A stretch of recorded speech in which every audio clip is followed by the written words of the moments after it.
না, উনি ফার্মেসি। আমি আমি ফার্মেসির। জি, আচ্ছা, আমাদের ফার্মেসি পড়েছি প্রোগ্রাম বাংলাদেশে, কিন্তু আমাদের রিসার্চ মলিকুলার বায়োলজি, বায়োকেমিস্ট্রি কোনো আমাদের ডিফারেন্সিয়েট করি না আমরা। আচ্ছা, আমাদের রিসার্চের লাইভ ক্ষেত্রে শুরু হয়ে গেছে, সিলেবাস। আমরা প্রোগ্রাম শুরু করি তাহলে।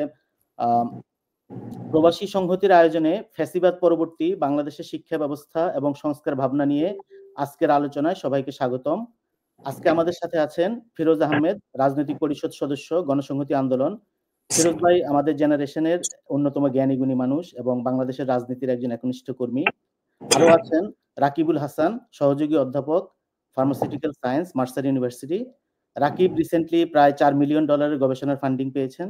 এর মধ্যে এনআইএইচ এর মধ্যে কাছ থেকে পেয়েছেন $3 মিলিয়ন। কংগ্রাচুলেশন রাকিব। এবং বাংলাদেশ থেকে যারা ফার্মাসিউটিক্যাল সায়েন্সে গবেষণায় আগ্রহী তারা ওনার সাথে যোগাযোগ করতে পারেন। তো প্রথমেই আমরা ফিরোজ ভাইয়ের কাছে যাব। ফিরোজ ভাই, গণ অভ্যুত্থানের পরে দেশে নানা বিষয়ে সংস্কারের দাবি উঠেছে এবং শিক্ষা সংস্কার নিয়েও অনেকের মানুষের মধ্যে অনেক আকাঙ্ক্ষা আছে। তো জন আকাঙ্ক্ষা বর্তমানে আসলে কোন অবস্থায় আছে, এটা যদি আপনি আমাদেরকে জানাতেন। ধন্যবাদ নাজিমকে এবং প্রবাসী সংহতিকে অভিনন্দন এরকম একটা আলোচনা করার জন্য। আমরা আশা করব যে প্রবাসীদের নানান সংকট, এই সংকটের বহুমাত্রিক চেহারাই আছে, যে এখানে বাংলাদেশের অর্থনীতি টিকে থাকে প্রবাসীদের পাঠানো রেমিটেন্সের উপরে, শ্রমিক যারা পাঠান। এর বাইরেও জ্ঞানগত দিক থেকেও বিপুল পরিমাণে সমর্থন আমরা পাই প্রবাসীদের দিক থেকে। বুদ্ধিবৃত্তিক নানান কাজ এবং অন্যান্য সমর্থনগুলো বাংলাদেশের জন্য জরুরি। এবারের গণঅভ্যুত্থানে আমরা দেখেছি কিন্তু যে প্রবাসীরা কিভাবে ভূমিকা রেখেছেন, তাদের পাঠানো রেমিটেন্সের চাপ সরকারের পতনে একটা বিরাট ভূমিকা রেখেছিল। আমরা শ্রদ্ধার সাথে এই প্রবাসীদের ভূমিকা স্মরণ রাখি। এবং এবারে সংবিধান সংস্কার কমিশনে কাজ করতে গিয়েও আমরা প্রবাসীদের জন্য কি কি করা যেতে পারে, তাদের অধিকার নিশ্চিত করা, তাদের ভোটাধিকার নিশ্চিত করা, সেই বিষয়গুলো নিয়ে আলাপ করেছি, চেষ্টা করেছি কিছু সুপারিশ করার জন্য। এই পুরো কমিশনের এই বিষয়ে একটা ঐক্যমত্য ছিল। তো যে প্রশ্নটা নাজিম করেছেন সেটা একটা প্রসঙ্গ এইভাবে আসা উচিত যে আমরা বলছি গণঅভ্যুত্থানের আকাঙ্ক্ষার সাথে শিক্ষার সংস্কারের সম্পর্কটা কি।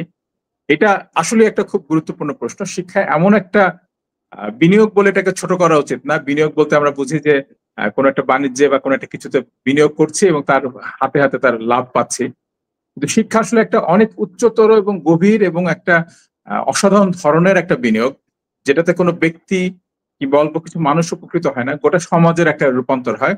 আজকে যদি আমরা একটা কিছু করি শিক্ষা খাতে ইতিবাচক, সেটা 10 বছর 15 বছর পরে তার ফল আমরা পাবো। নেতিবাচক কিছু হলেও তার ফল আমরা যথাসময় হাতে হাতে পাবো। এই কারণে শিক্ষা অত্যন্ত একটা জরুরি বিষয় এবং দূরদর্শী যে কোনো শাসকের উচিত শিক্ষা সংস্কার নিয়ে ভাবা। আমি একটা ছোট একটা গল্প বলি, তাহলে বোঝা যাবে যে শিক্ষা সংস্কার ব্যাপারটা কেন জরুরি। এবং কোনো একটা দেশে একটা সফল বিপ্লব, যেটা বলছি যে আমরা গণঅভ্যুত্থান বলছি, আমার নিজের বিপ্লব বলতে একটা বাধা আছে। বিপ্লবী আকাঙ্ক্ষার প্রকাশ আমরা দেখেছি 24 জুলাইয়ে, অগস্টে, কিন্তু এটা কত দূর বিপ্লব হতে পেরেছে সেই বিবেচনাগুলো আমাদের করা দরকার। শিক্ষা এখানে একটা অত্যন্ত গুরুত্বপূর্ণ মানদণ্ড। তো যেটা আমি বলছিলাম যে আমরা যে দেশগুলোকে বিপ্লবের রূপান্তর ঘটেছে বলে বলি, যেমন এটা একভাবে আমাদের চোখের সামনে ভিয়েতনামে ঘটেছে, কাছাকাছি অর্থনীতির একটা দেশ বা আমাদের চেয়ে অনেক খারাপ অবস্থার একটা অর্থনীতির দেশ। আপনারা জানেন যে ভিয়েতনামে আমেরিকান যুদ্ধের সময়টাতে গোটা দেশটাকে পুরে তামা বানিয়ে ফেলা হয়েছিল। দ্বিতীয় বিশ্বযুদ্ধে ইউরোপে যত বোমা পড়েছিল ভিয়েতনামে প্রায় তত বোমা পড়েছিল। সেই ভিয়েতনাম আজকে গণিতে অসাধারণ সাফল্য দেখাচ্ছে গোটা দুনিয়া জুড়ে। আমাদের চোখের সামনে তার শিক্ষার একটা রূপান্তর ঘটেছে এবং অনেকেই বলছেন যে সামনের দিনে ভিয়েতনাম জ্ঞান বিজ্ঞানের নেতৃত্ব দেবে। একই রকম বলা যায় যে আমাদের আগের প্রজন্ম দেখেছে চীনের বেলায় এই ঘটনাটা, তার আগে এটা ঘটেছে দক্ষিণ কোরিয়াতে কিংবা মানে রাশিয়াতে। এই যে একটা সামগ্রিক রূপান্তর ঘটে, কোনো কোনো দেশে একটা পুঁজিবাদী রূপান্তর ঘটে, কোনো কোনো দেশে একটা সমাজতান্ত্রিক রূপান্তর ঘটে, কিন্তু রূপান্তর একটা ঘটা লাগে যেটাতে জনগণের চাহিদাকে লক্ষ্য রেখে একটা শিক্ষাকে ঢেলে সাজানো হয়। আমি একটা ছোট্ট উদাহরণ এইভাবে দেই যে কেন আমি বলি যে চীনে এই বিপ্লবটা ঘটেছিল। অনেকেই আপনারা বলতে পারবেন যে দক্ষিণ কোরিয়াতে এই বিপ্লবটা ঘটেছে, কিন্তু ভারতে এটা ঘটে নাই, বাংলাদেশেও ঘটে নাই, পাকিস্তানেও ঘটে নাই। এটা নিয়ে আমি সত্যেন বসে একটা ছোট গল্প বলি, আমি ছেড়ে দেব। যে 1944 সালে সত্যেন বোসের সাথে, তখন দ্বিতীয় বিশ্বযুদ্ধ চলছে, সত্যেন বোস ঢাকা বিশ্ববিদ্যালয়ের শিক্ষক, এবং দ্বিতীয় বিশ্বযুদ্ধের এই সময়টাতে চীন যুদ্ধ করছে জাপানের বিরুদ্ধে, কারণ জাপানে চীনের উপর একটা জাপানের আগ্রাসন চলছিল, চীনে ব্যাপক দুর্ভিক্ষ চলছিল।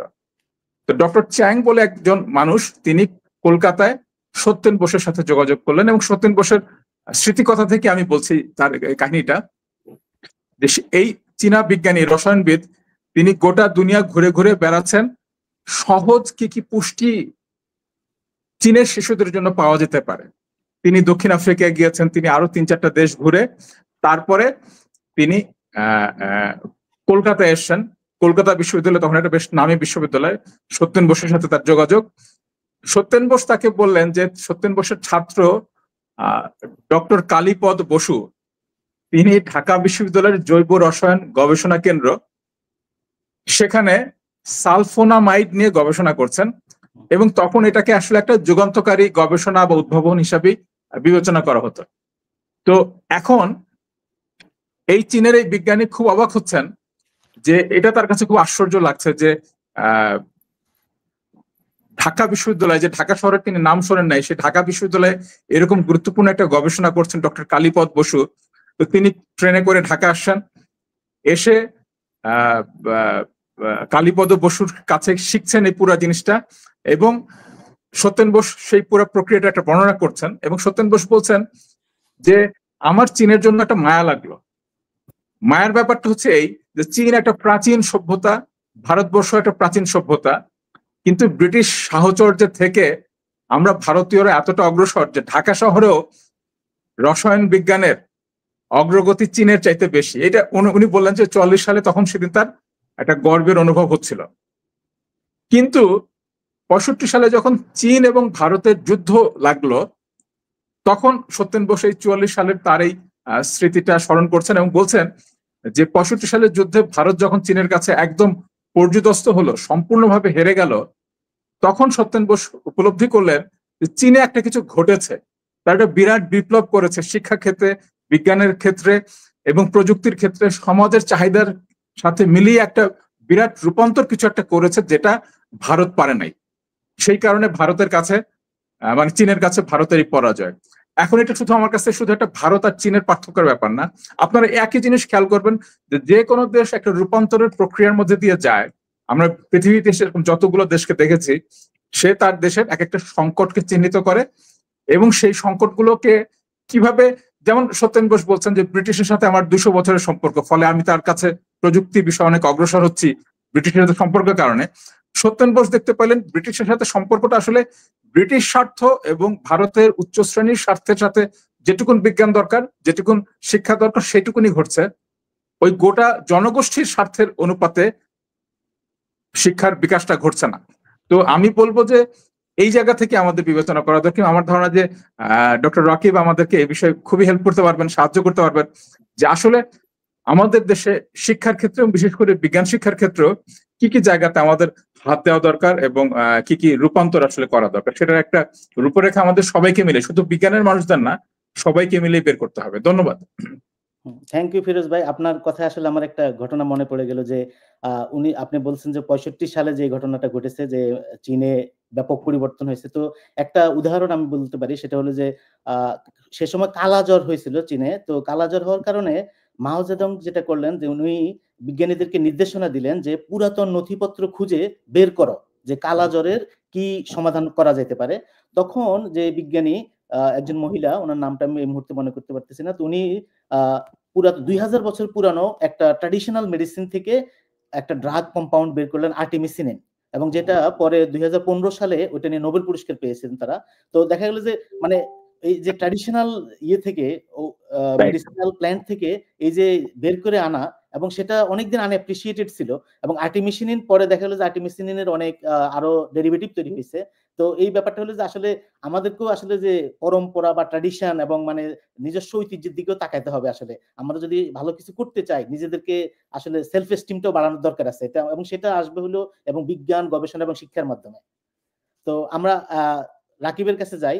রাকিব আমাদেরকে জানান, আসলে আপনি বাংলাদেশে গিয়েছেন রিসেন্টলি, তো বাংলাদেশের গবেষণার পরিস্থিতি কি এবং কেন বাংলাদেশ গবেষণায় পিছিয়ে আছে? ধন্যবাদ নাজিম ভাই, ফিরোজ ভাই, আপনাদের অত্যন্ত গুরুত্বপূর্ণ নলেজ শেয়ারিং এর জন্য। অনেক কিছু আমি জানলাম। এটাতে আসলে আমার আলোচনাটা একটু ইজি হবে আমার মনে হয়। তো বাংলাদেশে হিস্টোরিক্যালি যেটা হয়েছে মানে 71 এ আমাদের ইন্ডিপেন্ডেন্স এর পর থেকে এখনো পর্যন্ত কখনোই বাংলাদেশে একটা আমরা যেটাকে বলি ফাংশনাল রিসার্চ এন্টারপ্রাইজ, সেটা বাংলাদেশে কখনোই কিন্তু ডেভেলপ করে নাই।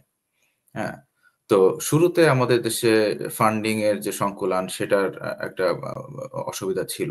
কিন্তু এখন কিন্তু funding is not an issue. তো ফান্ডিং এরকম না যে আপনার গভর্নমেন্ট থেকে আসে, প্রাইভেট সেক্টর গুলো তারা কন্ট্রিবিউট করছে। কিন্তু বিদেশ থেকে প্রচুর পরিমাণে গবেষণা বরাদ্দ থাকে। এখন মেইন যেটা হয়েছে যে আমাদের ইউনিভার্সিটি গুলা যেখানে আসলে গবেষণার মেইন কেন্দ্র হয়ে থাকে, ইউনিভার্সিটি গুলাতে এই গবেষণা করার মতো মানসিকতার অভাব। তো সেখানে নিয়োগগুলো হয় হাইলি পলিটিক্যাল নিয়োগ হয়। সেখানে শিক্ষকদের প্রমোশনও হয় পলিটিক্যাল অ্যাক্টিভিটি রাদার দ্যান আপনার রিসার্চ প্রোডাক্টিভিটি, পাবলিকেশন, তারপর আপনি কাউকে পিএইচডি দিচ্ছেন কিনা, কোনো ইনভেনশন আছে কিনা, এগুলো কোনো কিছু কনসিডারেশনে নাই। পাশের দেশ ইন্ডিয়ার কথা যদি আমরা বলি, ইন্ডিয়া অনেক ক্ষেত্রে আমাদের সাথে খুব ইজিলি কম্পারিজনে আসে। ইন্ডিয়াতে কিন্তু আপনারা যদি দেখেন, ইন্ডিয়া প্রচুর পিএইচডি প্রডিউস করে।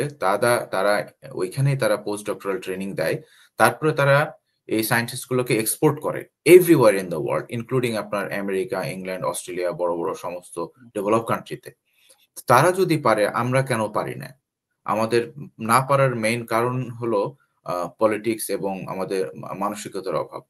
আর আরেকটা জিনিস যেটা হয় আমাদের দেশে, রিসেন্টলি আজকে একটা নিউজে দেখলাম যে বাংলাদেশে প্রচুর ব্ল্যাক মার্কেটে পিএইচডি পাওয়া যায়। তার মানে অনেকেই পিএইচডি করতে চান হয়তোবা জাস্ট সোশ্যাল স্ট্যাটাসের জন্য, ক্যারিয়ার প্রোগ্রেশনের জন্য, এবং তাদের সায়েন্সে কন্ট্রিবিউট করার কোনো মানসিকতা নাই, কোনো পিএইচডিটার কোয়ালিটি নিয়েও যথেষ্ট সন্দেহ আছে। সে হলো বাংলাদেশে মানে ওভারঅল রিসার্চের অবস্থা। হ্যাঁ, তো কোনো দিক দিয়ে আমরা ওইভাবে সফল হতে পারি নাই এখনো পর্যন্ত।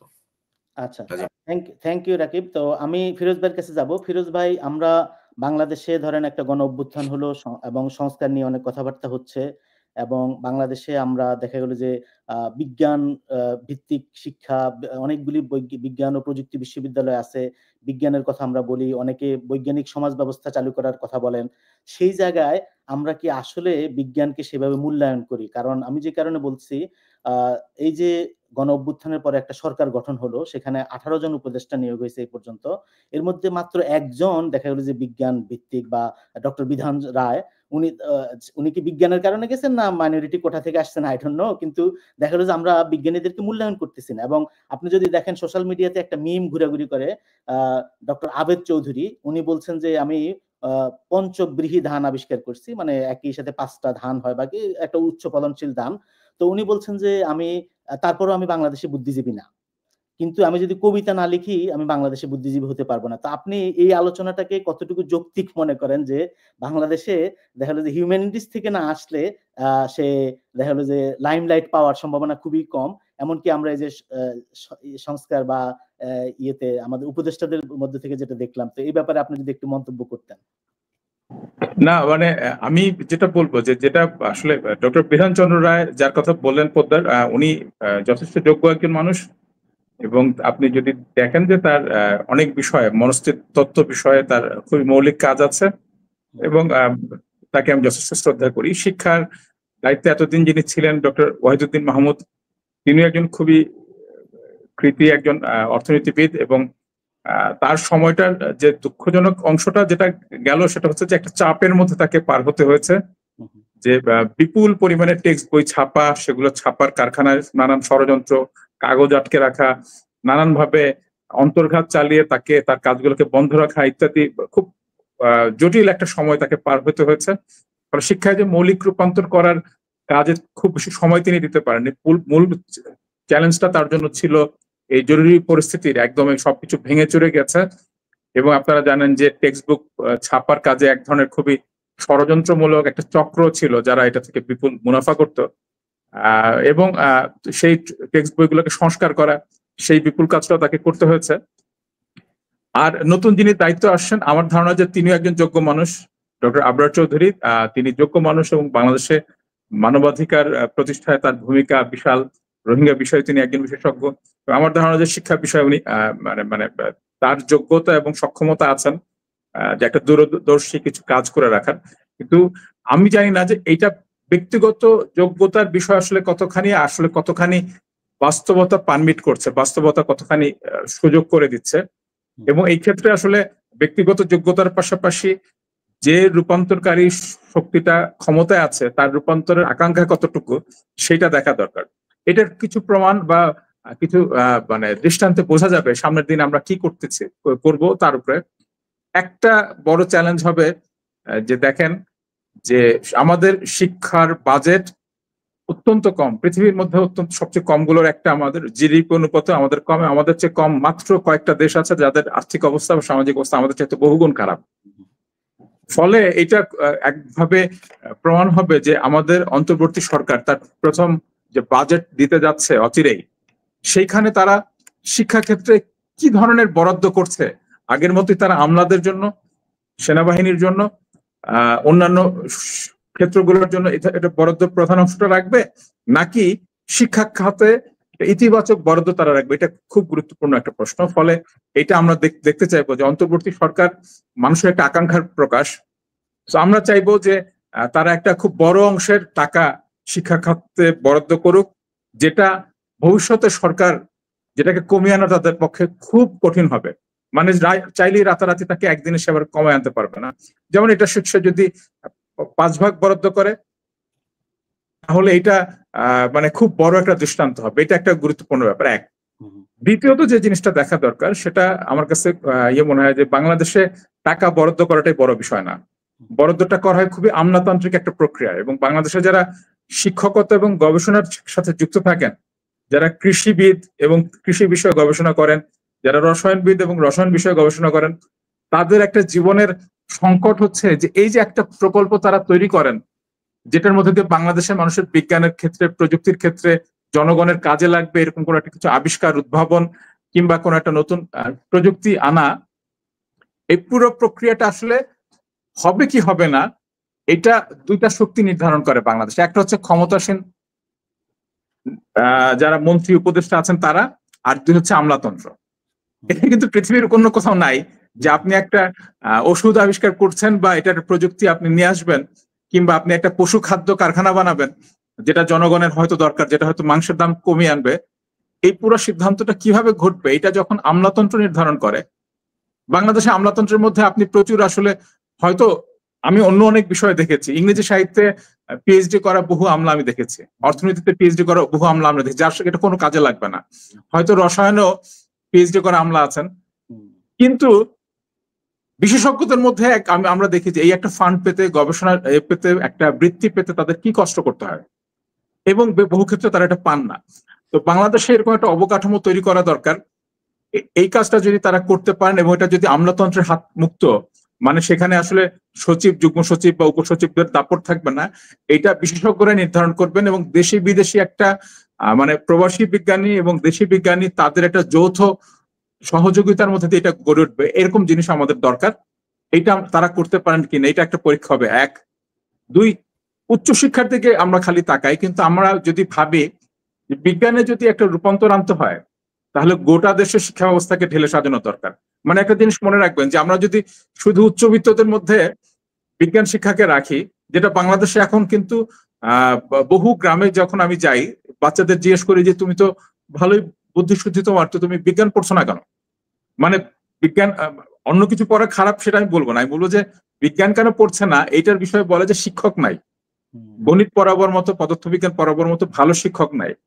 তো গণিত পড়াতে যিনি ভালো পারেন, পদার্থবিজ্ঞান যিনি ভালো পড়াতে পারেন, রসায়ন যিনি ভালো পড়াতে পারেন, তিনি কেন গ্রামের স্কুলে যে পড়াবেন যদি ওই অনুপাতে একটা আর্থিক বিনিময় তিনি মূল্য তিনি না পান?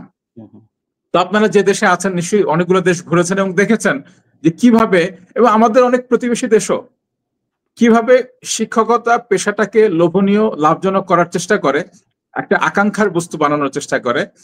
আর আমাদের দেশে উপায়হীন কিছু মানুষই বাধ্য হয়ে শিশুদের পড়াতে যান। তো তার মানে হচ্ছে আমাদের এটা খুব গুরুত্বপূর্ণ একটা কাজ যে একটা সার্বিক একটা শিক্ষার কাঠামো গড়ে তোলা, মানে গোটা দেশ জুড়ে আকাঙ্ক্ষী এবং যোগ্য ছেলেমেয়েরা যেন বিজ্ঞান পড়তে পারেন কিংবা কলা পড়তে পারেন, যেটাই তারা পড়তে চান সেটাই তারা পড়তে পারেন, সেই বন্দোবস্তটা করা অত্যন্ত জরুরি। তো সেই কারণে যেমন বাজেট বরাদ্দ তো করা দরকার, তেমনি ভাবে পরিকল্পনাটা করাটা খুব জরুরি। সেটা করছে কিনা। আর আরেকটা বিষয় হচ্ছে, আমার কাছে এটা মনে হয় যে মানে এটা একটু দুঃসাহসী প্রস্তাব হতে পারে, কিন্তু এটা অত্যন্ত জরুরি একটা ব্যাপার, যে আমরা যদি আমাদের চাকরি ক্ষেত্রে পদ্ধতিটা কোনোভাবে বদলাতে পারি, কেন যে চাকরি করার জন্য আসলে অনার্স মাস্টার্স কিংবা পিএইচডির দরকার নাই, সেটার জন্য কেন অনার্সের একটা ছেলে মেয়েকে খোঁজা হয়, ব্যাংকে চাকরি করার জন্য কেন বিশ্ববিদ্যালয়ে অনার্স পড়ার ছেলে মেয়েদের লাগবে।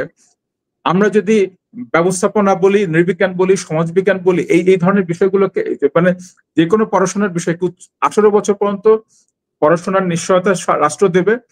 তারপরে চাকরিগুলোতে আসলে যেমন ব্যাংকারদের জন্য তার নিশ্চয়ই উচ্চতর ডিগ্রি দরকার, প্রশিক্ষণ দরকার, নতুন নতুন জিনিস জানা দরকার, কিন্তু সেগুলো কিন্তু যারা ব্যাংকিং এ কাজ করছেন তাদের জন্য আলাদা পরীক্ষা এবং পড়াশোনার বন্দোবস্ত করে করা সম্ভব। তাহলে বাংলাদেশে যে বাণিজ্য বিভাগে হাজার হাজার ছাত্র পড়ছে, শিক্ষার্থী, হাজার হাজার না লাখ লাখ বলা উচিত, এই চাপটা কমে যেত। এটার প্রয়োজন নাই। কিংবা এত ছেলে মেয়ে ইতিহাস পড়ছে, বাংলা পড়ছে, এটার কিন্তু প্রয়োজন নাই। বরং শ্রেণীকক্ষে 20 জন 25 জন ছেলে মেয়ে থাকলে শিক্ষকরা অনেক ভালোভাবে তাদের পড়াতে পারতেন, ছেলেমেয়েরা অনেক ভালোভাবে বুঝতো। এবং আমি মনে করবো যে শিক্ষার নামে এখানে একটা অপচয় হচ্ছে। বরং এই ছেলে মেয়েদের জন্য যদি কর্মসংস্থানের ব্যবস্থা করা হতো, এবং এই কর্মসংস্থান নিজেরা তারা খুঁজে বের করবেন না, রাষ্ট্র উদ্যোক্তারা সমন্বিতভাবে পরিকল্পনাটা করবে যে কিভাবে এই তরুণদের আমরা কাজে নিতে পারি।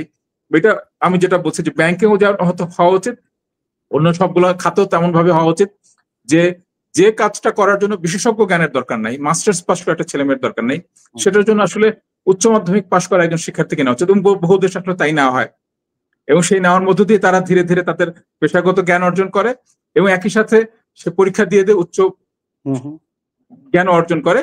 আর তার সাথে বিশেষজ্ঞ জ্ঞান যেটা দরকার আপনার, সেটা আপনাকে তখন একাডেমি দিতে থাকবে, বিদ্যায়তন দিতে থাকবে। তখন আমি বলবো যে আমাদের প্রাথমিক শিক্ষা, মাধ্যমিক শিক্ষা, উচ্চ শিক্ষা সবগুলো জায়গাতে খুব গুরুতর হস্তক্ষেপের এবং পরিকল্পনার দরকার আছে। সেইটা কতদূর করতে পারবে তা থেকে আমরা বুঝবো যে আসলে এটা কতখানি শুধু একটা ক্রোধের বশে আমরা ফেলে দিলাম আগের সরকারকে, কারণ সে গণহত্যাকারী, সে মানুষের মানে নির্বাচনের অধিকার কেড়ে নিচ্ছে, ভোটের অধিকার কেড়ে নিচ্ছে, নাকি তার সাথে একই সাথে আমাদের বাংলাদেশ কিনে একটা রূপকল্প আছে, বাংলাদেশ কিনে একটা কল্পনা এবং স্বপ্ন আছে। সেই পরীক্ষাটা তো আমাদের দিতে হবে, অন্তর্বর্তী সরকারকে অনেক বেশি দিতে হবে। ধন্যবাদ। থ্যাংক ইউ ফিরোজ ভাই। আমরা আবার ফিরে আসবো শিক্ষার ডিভিশন নিয়ে। তো এখন আমি রাকিবের কাছে যাব। রাকিব, তাহলে ফান্ডিং এর কথা যেহেতু এসছে, তো বাংলাদেশের রিসার্চ ফান্ডিং কোথা থেকে আসে আপনি কিছুটা বলেছেন, তো কিভাবে এতে স্বচ্ছতা আনা যাবে এই ব্যাপারে যদি আপনি কিছু বলতেন। আচ্ছা, ধন্যবাদ নাজিম ভাই এবং ফিরোজ ভাই। আপনি প্রাইমারি এবং হাই স্কুল লেভেলের যে সংকট যেটা আছে, আমি ফুলি এগ্রি করি আপনাদের সাথে। আসলে আমার যেটা মনে হয়, এখন প্রাইমারি এবং হাই স্কুল না, বাংলাদেশের ফুল শিক্ষা ব্যবস্থা একদম টপ টু বটম সমস্ত জায়গায় একই প্রবলেম। আপনি যে বললেন না যে কোনো উপায় না থেকে ইয়াতে যায়, ইউনিভার্সিটি গুলোতে শিক্ষকগুলো নিয়োগ দেওয়া হয় পলিটিক্যাল কনসিডারেশন। এইখানেও যে আপনার কোনো কোয়ালিটি ফোকাস আছে তা কিন্তু না। খুব 10% 20% ক্ষেত্রে হয়তো বা আছে, কিন্তু বেশিরভাগ ক্ষেত্রে এটা নাই। আর প্রশ্নটা হলো নিজাম ভাই, আপনি যেটা প্রশ্ন করেছেন যে বাংলাদেশে কি কি মেকানিজমে রিসার্চ ফান্ডিংটা আসে, তো বেশিরভাগ ক্ষেত্রে ফিরোজ ভাই যেটা বললেন যে আমাদের গবেষণায় শিক্ষায় বরাদ্দ খুবই কম। তো স্বভাবতই গবেষণায় বরাদ্দ আমাদের সরকারের পৃষ্ঠপোষকতায় অত্যন্ত নগণ্য। তো আমরা এই ফান্ডিং এর জন্য বিশেষ করে বিদেশি সাহায্য সহযোগিতার উপরে নির্ভরশীল। তো এখানে বেশ কিছু প্রজেক্ট আছে। কিছুদিন আগে একটা হেকাপ বলে একটা প্রজেক্ট ছিল। এটা হলো আপনার অনেক টাকা, ধরেন 1000-2000 কোটি টাকার বরাদ্দ ছিল। বাংলাদেশে ততগুলো ইউনিভার্সিটি, আসলে বড় ইউনিভার্সিটি গুলো, বিশেষ করে ঢাকা ইউনিভার্সিটি, এবং যারা বড় বড় নাম আছে, প্রফেসরদের, ডিন, বড় প্রফেসর, হ্যাঁ, ওনাদের মুখ দেখে এরকম অনেক টাকা দেওয়া হচ্ছে। এভরি 3 ইয়ার্স পর পর 3 কোটি 5 কোটি টাকা করে পেয়েছেন। তো আমরা এখানে যে গবেষণার যে টাকা পাই, আমরা কিন্তু একটা টাকাও আমরা কখনো দেখি না। আমাদের ইউনিভার্সিটিতে একটা মেকানিজম আছে, গ্র্যান্টস এন্ড কন্ট্রাক্টস অফিস আছে, অ্যাকাউন্টস আছে, সরকার থেকে টাকাটা ওইখানে জমা হয়। তো আমরা ওইখান থেকে কিভাবে কি খরচ করবো এটা আগেই আমাদেরকে অ্যাপ্রুভ করতে হয়, যে আমরা সাপ্লাইজ, আপনার ল্যাবে যে সমস্ত কেমিক্যাল আছে, রিএজেন্ট আছে, অ্যানিমাল এক্সপেরিমেন্ট, এগুলোর জন্য, আমাদের স্টুডেন্টদের বেতনের জন্য, এগুলো সব কিন্তু বরাদ্দ আছে। ইভেন কনফারেন্সে গেলেও। তো আমরা এটা কিন্তু পাই না। তো রিসেন্ট টাইমে এই মুহূর্তে আপনার ধরুন কয়েক সপ্তাহ আগে সম্ভবত ডেডলাইনটা গেছে, আরেকটা বিরাট বড় প্রজেক্ট, এখানে প্রায় ৩-৪ হাজার কোটি টাকার বরাদ্দ এসেছে। এটাকে আপনার বলে HEAT project, higher education acceleration and transformation project. তো এই যে দেখেন বাংলাদেশের এখন কথা কিন্তু বলছেন আপনি? জি, বাংলাদেশের কথা ৪,০০০ থেকে ৫,০০০ কোটি টাকার বরাদ্দ। হুম। তো এইখানেও দেখেন আগের যে প্রজেক্ট গুলো, যে এই হেকাপ প্রজেক্টের কথা বললাম, যে এই প্রত্যেক ৩ বছর পর পর যে ৩ কোটি টাকা ৫ কোটি টাকা পেয়েছেন, শিক্ষকরা যাদের পলিটিক্যাল অ্যাফিলিয়েশন ছিল আওয়ামী লীগ সরকারের আমলে, ধরেন ওই সরকারি সাথে সাথে যারা সরকারি দলে নাই, তারা দুই দলই মিলেমিশে তারা টাকাটা মোটামুটি নিজেদের মতো যা ইচ্ছা তাই করে ব্যবহার করেছেন। কিন্তু এটা থেকে প্রোডাক্টিভিটিটা কি? কোনো প্রোডাক্টিভিটি নাই। আপনি যদি দেখেন লাইফ সায়েন্সের ক্ষেত্রে যদি বলেন, একটা পাবমেড ইন্ডেক্স একটা জার্নালে কোনো প্রকাশনা নাই। তো তারা যে ১৫ বছর ধরে যদি ১৫ কোটি টাকা ২০ কোটি টাকা নিয়ে থাকেন, যেটা অনেক টাকা আসলে। তাহলে তাদের প্রোডাক্টিভিটিটা কি? সেটার মনিটরিং কি ব্যবস্থা? কোনো কিছুই কখনো করা হয় নাই। তো আপনার প্রশ্নে আমি আসি, এই যে একটা জিনিস যে আ আ ফিরোজ ভাই যেটা বললেন যে আমাদের আ আ যথেষ্ট পরিমাণ গবেষণায় বরাদ্দ নাই। বিগার প্রবলেম হলো যে বরাদ্দ থাকার পরে সেটার মনিটরিং, সেটা বাস্তবায়ন হচ্ছে কিনা, সেটা হলো মানে মাচ বিগার প্রবলেম। হ্যাঁ? তো সেক্ষেত্রে আমার যেটা মনে হয়, এই ফিরোজ ভাই খুব সুন্দর কথা বলেছেন যে আমরা যারা আছেন তাদের আসলে সায়েন্স টেকনোলজি নিয়ে বেসিক কোনো আন্ডারস্ট্যান্ডিং নাই। এটা কোনো অসুবিধার কিছু না। উনাদের সবকিছুতে যে আন্ডারস্ট্যান্ডিং থাকবে তা কিন্তু না। কিন্তু বাংলাদেশে যারা এক্সপার্ট আছেন, বিদেশে বাংলাদেশী অনেক এক্সপার্ট আছে যাদের বিভিন্ন বিষয়ে যাদের এক্সপার্টিজ আছে। তাদের সাথে আলাপ করতে পারে যে কি ধরনের গবেষণা বাংলাদেশে ইন্ট্রোডিউস করা দরকার। বাংলাদেশের আ সামাজিক আর্থসামাজিক প্রেক্ষাপটে বাংলাদেশের ডেভেলপমেন্ট এর জন্য কি ধরনের গবেষণা দরকার। তা না হলে ওনারা ইচ্ছামত একটা প্রজেক্ট দেয়। হয়তোবা ওনারা নিজেরাও জানেন না যে আসলে এই প্রজেক্টের ইমপ্যাক্ট কি। জাস্ট কিছু টাকা আছে, টাকাটা কিছু লোকজনের হাতে দেয়া। টাকাটা দিয়ে আসলে মানুষের কোনো উন্নতি হলো কিনা এই নিয়ে কারোর কোনো মাথা ব্যাথা নাই। তো আমি মনে করি যে শুরুটা যে কোন খাতে গবেষণা হবে, এই বিষয়টা খুবই জরুরি। যে এটা মানে বাংলাদেশের যে প্রেসিং প্রবলেম আছে, আমরা যেটা বলি যে অনেক রকম প্রবলেম আছে। আপনি যদি বলেন ম্যালনিউট্রিশন প্রবলেম আছে, এডুকেশন, তারপর রিসার্চ এর ক্ষেত্রে বিভিন্ন ধরনের। হেলথ এডুকেশন এর ক্ষেত্রে আপনার একটা সময় ধরেন বাংলাদেশে ইনফেকশন হইতো, মানুষের ইনফেকশন ডিজিজ হতো। এখন সেদিক থেকে আমরা নন কমিউনিকেবল ডিজিজ এর দিকে যাচ্ছি। ৩০ বছরে মানুষের হার্ট অ্যাটাক, স্ট্রোক হয়ে যাচ্ছে। এগুলো তো আসলে গবেষণার বিষয়। এই সমস্ত ব্যাপারে কোন রকম কোন ফোকাস নাই কিন্তু কারো। তো আমি মনে করি যে এই জিনিসগুলো যারা ব্যুরোক্রেট, যারা আমলা, যারা এটা এতদিন করে রেখেছেন, এখান থেকে কমপ্লিটলি আমাদেরকে বের হয়ে আসতে হবে। যারা এই বিষয়গুলো নিয়ে জানে, চিন্তা ভাবনা করে, যাদের ব্যাকগ্রাউন্ড আছে, তাদের কাছ থেকে হেল্প নিতে পারে যে আসলে কোন বিষয়ে গবেষণা করা দরকার। আর গবেষণা করা দরকার এটা যখন আপনি ঠিক করবেন, রিসার্চ গবেষণাটা কোথায় বরাদ্দ দিবেন, হ্যাঁ? এটা আপনাকে ঠিক করতে হবে। এবং আমার মনে হয় যে এই যে গবেষণা যে প্রপোজাল যে রিসিভ করা হয়, এটার ইভালুয়েট করবে কারা? এটাও দেখেন, সেখানে কিন্তু কোনো ট্রান্সপারেন্সি নাই। সো আমার মনে হয় যে বাংলাদেশের এক্সপার্টরা, ইভেন বাইরের বিদেশি গবেষক যারা আছে, তাদের কাছে রিচ করে এই প্রপোজাল গুলোর একটা ফেয়ার ইভালুয়েশন হওয়া দরকার। তা না হইলে আপনার এই যে পলিটিক্যাল কনসিডারেশন এ মুখ দেখা-দেখি, কোনো প্রোডাক্টিভিটি না থাকলেও আপনার এই প্রত্যেক ৩ বছর পর ৫ কোটি টাকা করে পাওয়া, এই জিনিসগুলো কিন্তু থাকতো না। আপনার এখানে আমেরিকাতে বসে আমরা কিন্তু ইংল্যান্ডের বিভিন্ন গবেষণা প্রপোজাল যেটা সেটা রিভিউ করি। ইংল্যান্ডের মানুষও আমেরিকার গবেষণা প্রপোজাল রিভিউ করে। কোনো অসুবিধা নাই। আমরা কিন্তু উই ডোন্ট ওয়ান্ট মানি। এটা মানির টাকার জন্য কেউ করে না। তারা হ্যাপিলি করে এটা। শুধু এটার জন্য একটা সদিচ্ছা দরকার। এটা করলে কিন্তু আপনার দেখবেন যে ট্রান্সপারেন্সি চলে আসবে। এই যে আপনার আন্ডারগ্রাউন্ড যে ডিলিংস যেটা, হ্যাঁ? সেটা কিন্তু কমে যাবে। আর এই যে বড় ইউনিভার্সিটি বলতে কি আমরা বুঝি ঢাকা ইউনিভার্সিটি, বুয়েট কিংবা এখানকার প্রফেসররা সবই জানে। এটা কমপ্লিটলি ভুল ধারণা। বাংলাদেশে এতগুলো প্রাইভেট ইউনিভার্সিটি আছে, সেই জিনিসটাকে কিন্তু আমরা একদমই মূল্যায়ন করতে পারি নাই। এবং গবেষণা এই বরাদ্দগুলা সবসময় একই প্রফেসরদের কাছে যায়। যদিও তাদের কোনো প্রোডাক্টিভিটি নাই। আপনার ব্যান বেস এর একটা ওয়েবসাইট আছে বাংলাদেশে। কোন খাতে কি গবেষণা করা হয়েছে, কে কত টাকা পেয়েছে, সমস্ত কিছু কিন্তু আছে।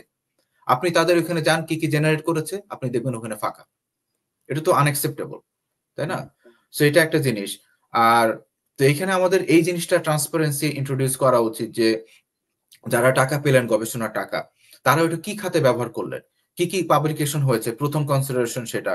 সেখান থেকে উনি কয়টা পিএইচডি অথবা মাস্টার্স গবেষক অথবা পোস্ট ডক্টরাল ট্রেনি তাদেরকে ট্রেনিং করেছেন, এটা আমাদেরকে জবাবদিহিতার আন্ডারে নিয়ে আসতে হবে, এবং ওটা যদি ওনারা এনশিওর করতে না পারেন, ওনাদেরকে টাকা পয়সা দেওয়া উচিত না এবং ওনাদের ওই কোনো ইয়া দেওয়া উচিত না।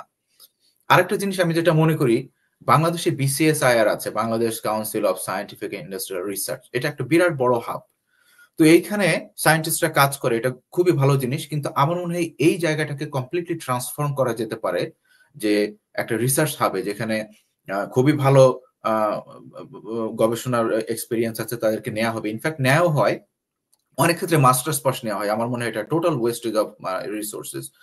যাদের পিএইচডি এবং পোস্ট ডক্টরাল ট্রেনিং এর অভিজ্ঞতা আছে তাদেরকে নেওয়া উচিত এবং তাদেরকে প্রপার ফান্ডিং দেওয়া উচিত, তাদেরকে ফ্রিডম দেওয়া উচিত তারা কি ধরনের গবেষণা করবে, এবং তাদেরকে জায়গা দিতে হবে, তাদের ফাইন্যান্সিয়াল সিকিউরিটি দিতে হবে। এগুলো যদি দেওয়া হয় তখন কিন্তু আপনি বাইরে থেকে যারা গবেষক আছেন তারা বাংলাদেশে যাবে। তো আপনি গবেষণা করলে আপনি আপনার ডেডিকেশন দিবেন, তো আপনার তো ফ্যামিলিকে সাপোর্ট দেওয়ার মতো যথেষ্ট পরিমাণ আপনার ফাইন্যান্সিয়াল সাপোর্টও দরকার। তো এই সমস্ত জিনিসপত্রগুলো করলে আমার মনে হয় যে অনেকটাই যে এই ল্যাক অফ ট্রান্সপারেন্সি এবং যে অপচয়, যেটা 4,000-5,000 কোটি টাকা এখন যে হিট প্রজেক্টে যেটা হচ্ছে, আমি গ্যারান্টি দিতে পারি যে একই লোকজন একই ধরনের প্রজেক্ট তারা সাবমিট করেছে এবং এটাও is going to be a complete waste unfortunately. Thank you Rakib. মানে আমি যেটা বুঝলাম যে চেকস এন্ড ব্যালেন্স দরকার, এটা বাংলাদেশের অনেক ক্ষেত্রেই আসলে দরকার, যে ফলো আপ করা হয় না যে কি কাজ হচ্ছে, কি হলো, বা কিভাবে মানুষ ফান্ডিং পেলো এবং কোথায় খরচ হলো। যেমন বিদেশের কথা আপনি যেটা বললেন যে প্রফেসররা একটা পয়সাও খরচ করতে পারে না নিজের ব্যক্তিগত প্রয়োজনে, কারণ আমরা দেখি না কখনো কোনো হ্যাঁ, টাকা, প্রত্যেকটা আর পাই কখনো ওনারা ওটা নিয়ে আপনারা অনেকে দেখবেন যে ট্রিপে যায়, ট্যুরে যায়, সেলিব্রেট করে। সো এটা একটা বড় ধরনের ব্যাপার যে বাংলাদেশে আমার মনে হয় যে বাংলাদেশে যেটা করা উচিত যে মানে প্রত্যেকটা কাজে বা প্রত্যেকটা ডিপার্টমেন্টের পেছনে আরেকটা ডিপার্টমেন্টকে নিয়োগ করা উচিত যারা এটাকে মনিটর করবে। কারণ না হলে আমি দেখি যে মানে প্রত্যেকটা জায়গাতেই আমরা দেখি যে এরকম মানে কি বলবো, যেটাকে মানে এই ধরনের নিয়ম বহির্ভূত কাজ চলে যাচ্ছে এবং হচ্ছেই, মানে এটার কোনো রেমেডি নাই। সরকার চেঞ্জ হচ্ছে কিন্তু ওই যে একই ধরনের লোকই দেখা গেল একই ধরনের গবেষণা করে যাচ্ছে বছরের পর বছর, এবং মুখ দেখে প্রিডেটরি জার্নালে তাদেরকে পাবলিশ করতেছে, অনেক কিছু হয়ে যাচ্ছে। তো সেটা আসলে আমার কাছে মনে হয় যে সব ক্ষেত্রে আমাদের চেকস এন্ড ব্যালেন্স এটা হলো সব জায়গায় প্রায়োরিটিলি, মানে আমাদেরকে এটা এস্টাবলিশ করা দরকার। তো আমি ফিরোজ ভাইয়ের কাছে আসবো। ফিরোজ ভাই, আপনাকে একটু ভিন্ন ধরনের প্রশ্ন, যে আমরা এই যে বাংলাদেশে যেটা যে বিজ্ঞান ভিত্তিক এবং বিজ্ঞান, মানবিক এবং বাণিজ্য বিভাগ এই যে ভাগগুলি করি, তো আমাদের দেশে দেখা গেল যে আমরা 12 গ্রেড হলো, দেখা গেল যে উন্নত বিশ্বে বা আমেরিকা বা সব জায়গায় দেখা গেল যে ব্যাচেলর পড়ার আগে 12 ক্লাস পর্যন্ত পড়ানো হয় এবং সেটা একটা ডিগ্রি দেওয়া হয়, হাই স্কুল ডিগ্রি দেওয়া হয়। তো বাংলাদেশে আমরা 10 ক্লাসের পরে একটা ডিগ্রি দিই, 12 ক্লাসের পরে আরেকটা ডিগ্রি দিই। কিন্তু 10 ক্লাসের পরে আমরা বিভাজনটা করে ফেলি, এমনকি 8, 9, 10 ও একটা ডিভিশন হয়ে যায়, সায়েন্সে কে যাবে, আর্টসে কে যাবে। এবং এর ফলে হয় কি, আমার যেটা মনে হয় যে যারা বিজ্ঞান পড়ে তাদের দেখা গেল যে এই ইতিহাস, অর্থনীতি বা যেগুলি মানবিক বিদ্যা সেই বিষয়ে দেখা গেল যে ধারণা তৈরি হয় না, বা তৈরি হলেও সেটা পরিপক্ক হয় না। ফলে তারা দেখা গেল যে এরপরে কলেজ পর্যায়ে গেলে দেখা গেল যে টোটালি মানবিক বিষয়ে বাদ হয়ে গেল, সে শুধু ফিজিক্স, কেমিস্ট্রি, ম্যাথ, বায়োলজি পড়লো, মানে সায়েন্স ফোকাস। কিন্তু সেটা দেখা গেল যে আসলে ওয়ার্ল্ড ওয়াইড ওই প্র্যাকটিস না। যেমন আমার ছেলে, আমি উদাহরণ দিতে পারি যে সে 11th গ্রেডে সে পড়বে যে লিটারেচার থাকবে, তার সেকেন্ড ল্যাঙ্গুয়েজ থাকবে স্প্যানিশ হিসেবে, তারপর ইতিহাস থাকবে, বিজ্ঞান থাকবে, ম্যাথ থাকবে, এবং এটা 11 ক্লাসে 12 ক্লাসে সেম কিছু বিজ্ঞান এবং মানবিক এবং এই জিনিসগুলি সবসময় থাকে। তো আমাদের দেশে আমরা কি করি যে বিজ্ঞান পড়বে তাকে টোটালি মানবিক ইয়ে থেকে আলাদা করে ফেলি। এটা আমার মনে হয় যে একটা বড় ধরনের প্রবলেম। এবং আরেকটা জিনিস কেন আমি মনে করি এটা প্রবলেম, কারণ আমাদের দেশে সিলেবাসে না থাকলে মানুষ এটা পড়ে না। আপনার যদি বইয়ে থাকে কেউ হয়তো নিজ দায়িত্বেও পড়ে নিবে বা কারো কাছ থেকে হেল্প নিবে, কিন্তু যদি টোটালি না থাকে, তা আমি মনে করি যে আমাদেরকে এই ডিভিশনটা কি করা ঠিক কিনা, এবং করলেও আমরা তাহলে দেখা গেলো বিজ্ঞানের ছাত্রদের জন্য মানবিক একটা বিষয় রাখতে পারি, যে দেখা গেলো যে অর্থনীতি, ম্যাক্রো ইকোনমিক্স বা কি বলবো এটাকে আপনার বাণিজ্য এবং পরিসংখ্যান বিভিন্ন বিষয় নিয়ে একটা থাকলো, এবং যারা দেখা গেলো আর্টসে পড়তেছে, মানবিক বিজ্ঞানে পড়তেছে, তাদেরকেও দেখা গেল যে বিজ্ঞানের ফান্ডামেন্টাল কিছু বিষয় নিয়ে একটা সমন্বিত একটা সাবজেক্ট থাকতে পারে, যেটা তাদেরকে হেল্প করলো। যে আমি মনে করি না যে তাদের ফোকাস করা উচিত টু মাচ, তারা মানবিকেই গেল কিন্তু বিজ্ঞানের কিছু চর্চা থাকলো, আর যারা বিজ্ঞানে গেল তাদেরও মানবিকের কিছু চর্চা থাকলো। এই ব্যাপারে আপনার কি চিন্তা ভাবনা?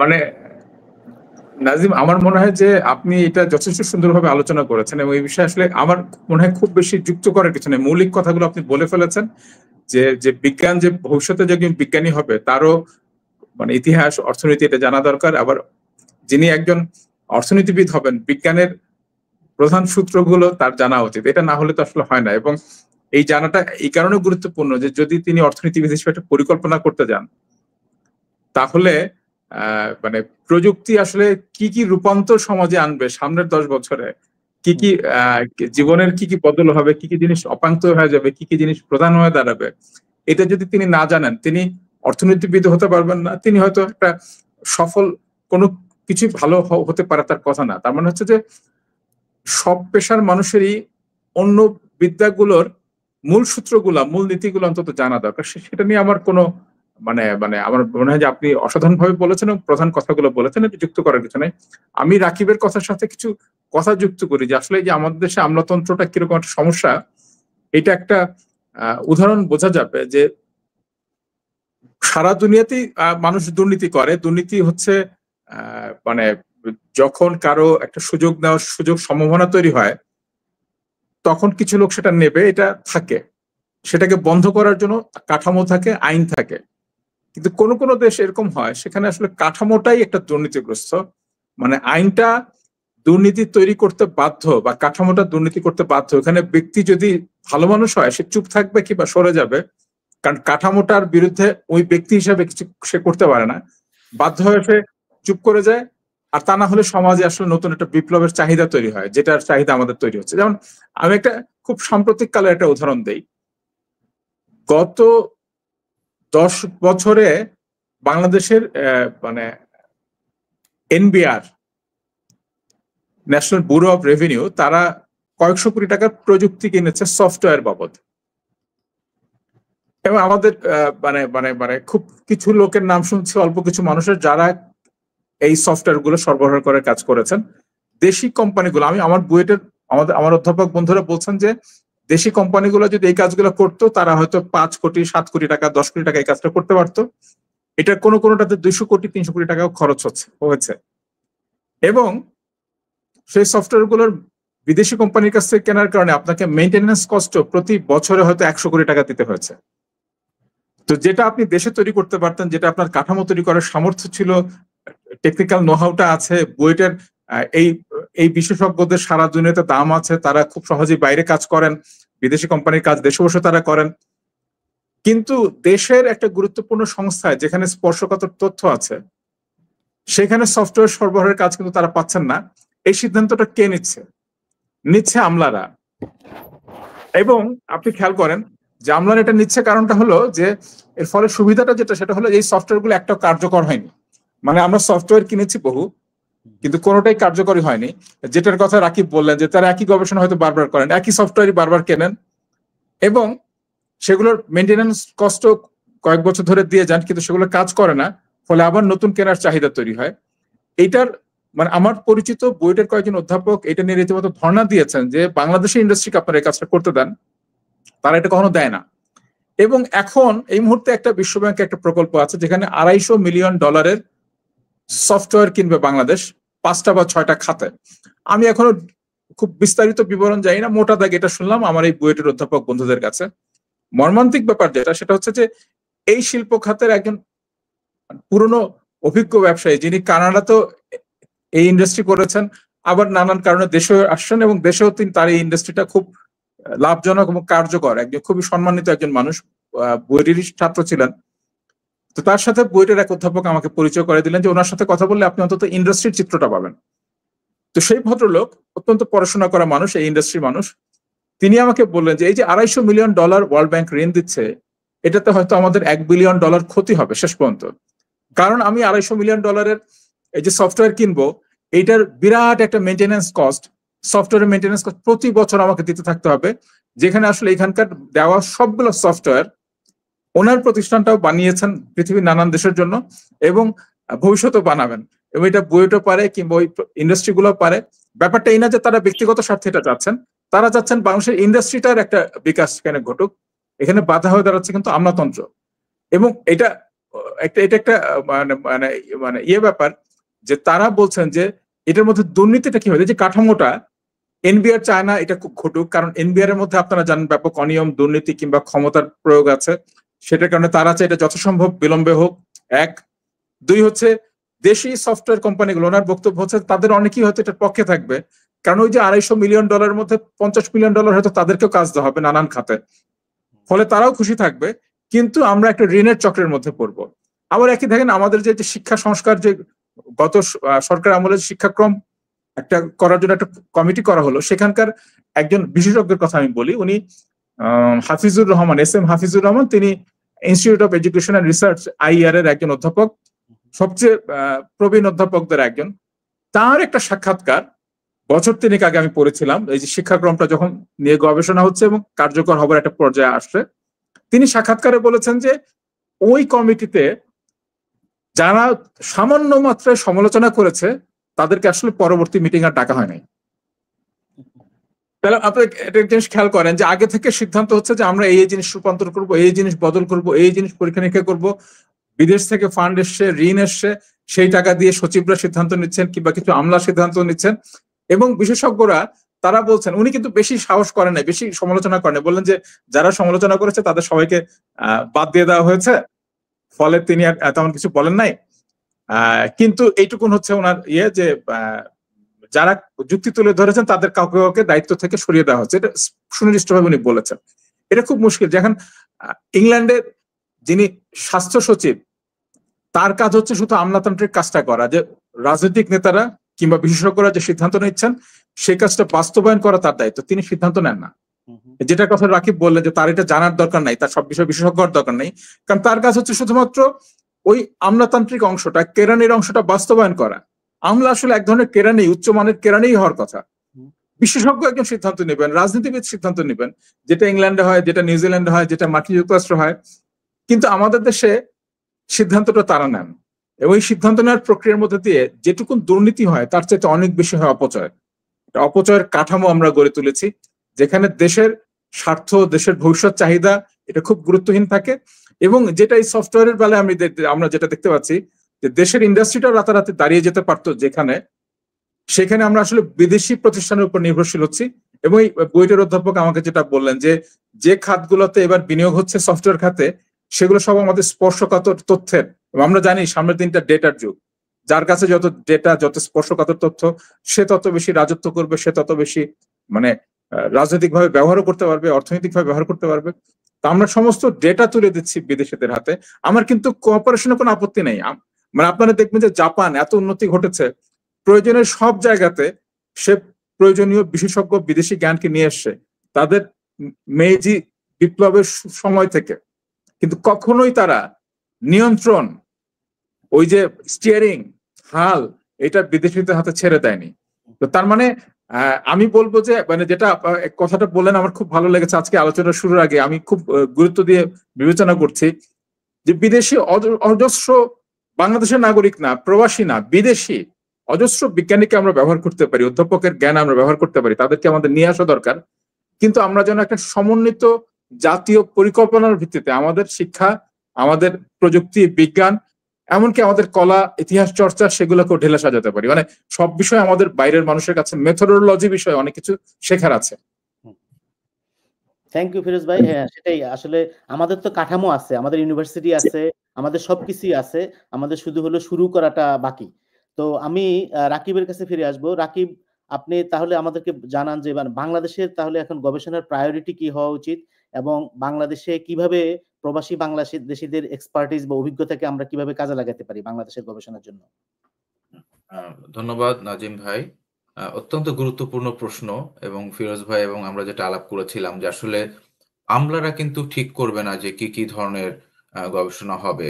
হ্যাঁ, সো এটা খুবই জরুরি যে আমাদের দেশের যে প্রেসিং প্রবলেম, সেটা কিন্তু ধরেন বিভিন্ন গবেষক যারা আছেন বিভিন্ন খাতে তারা কিন্তু সবাই জানে, এবং সাধারণ মানুষও জানে যে আসলে কি আমাদের প্রবলেম। তো প্রথম কথা যদি চিন্তা করে, আমরা এত ছোট একটা দেশ, এত মানুষ, রাইট? সো সেখানে আপনার ফুড সিকিউরিটি একটা খুবই অত্যন্ত গুরুত্বপূর্ণ গবেষণা টপিক। এবং এই ক্ষেত্রে আমি মনে করি বাংলাদেশ খুবই ভালো, যারা এগ্রি ইউনিভার্সিটিতে আছেন, ভালো ভালো তারা এত কম পৃষ্ঠপোষকতা হলেও তারা অনেক নতুন নতুন হাই ইল্ড যে ভ্যারাইটি বলি আমরা, সেগুলো নিয়ে আসছেন, এবং মানে ড্রাউট রেজিস্ট্যান্ট তারপর আপনার পেস্ট রেজিস্ট্যান্ট এই সমস্ত স্পিসিস নিয়ে আসছে, যেটা খুবই এনকারেজিং। কিন্তু আরো অনেক জায়গা আছে যেটা আমাদের আসলে অ্যাড্রেস করা দরকার। যেরকম দেশের বেশিরভাগ মানুষই কিন্তু আসলে দেখবেন যে মানে more than half of the পপুলেশনের আপনার কিন্তু ম্যালনিউট্রিশন আছে।